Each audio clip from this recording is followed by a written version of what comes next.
I, Goliath of Gath. For 40 days I have waited. Still no man comes forth. Where is Israel's champion? Where is your God?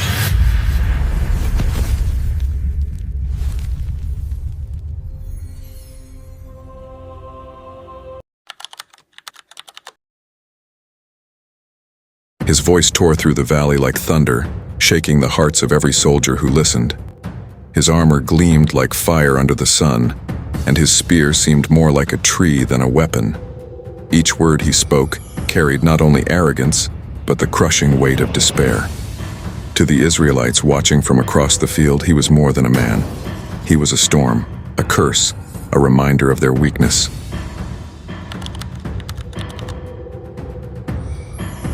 Across the valley, silence reigned. The soldiers of Israel stood rooted to the earth, their courage drained. Men who had once trained for war now clutched their weapons like strangers. King Saul, taller than all, sat still, his eyes dim with fear. Each morning, the giant's taunts pierced the air. Each night ended in shameful retreat. Hope was thinning, day by day, like a candle flickering in the wind, ready to be snuffed out. But what if the shepherd boy never came? Imagine an empty hillside where David should have been watching over his sheep. No songs of courage, no sling, no stone carried in faith. Without him, the valley remained quiet, Israel's camp full of whispers and trembling hearts. History as we know it would have taken a darker path. A single absence, a boy not sent, would have left the nation without its answer to the giant. Perhaps another would rise, not chosen, not anointed, but desperate. His armor dented, his sword dull, his eyes uncertain. This man stepped forward not with faith, but with trembling pride, driven by shame more than conviction. Each step betrayed his fear, his body shaking before the towering Philistine. He was not David, he was no shepherd of courage, and as the soldiers around him watched, they already knew. Their champion was walking into defeat. So this is Israel's answer? A broken reed? Your God must be smaller than I thought. The duel was over before it truly began. The soldier's sword struck once, clattering uselessly against Goliath's armor. The giant roared with laughter, his voice carrying across the valley.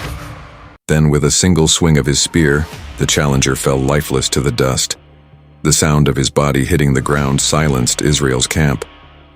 Hope collapsed with him. In that instant, all the nation's fear became reality. The giant had won.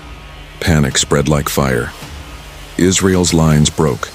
Men who had once sworn to fight fled like frightened prey, their cries filling the valley. Behind them, the Philistines surged forward, voices raised in triumph. Saul shouted commands, but his words carried no weight. His crown, once a sign of strength, seemed to slip lower with every step backward. Without victory, without hope, Israel crumbled before the flood. And without David, their story ended in despair. But that is not how the true story was written. A boy, untested by war but unshaken in faith, stepped into the valley. No armor weighed him down. No fear silenced his heart. He carried nothing but a sling, a stone, and the name of the living God. With courage greater than his size, David faced the impossible. The shepherd became a warrior, and the giant who terrified nations fell in defeat. This story is more than history. It is a lesson for every age. Giants rise still, giants of fear, doubt, and despair.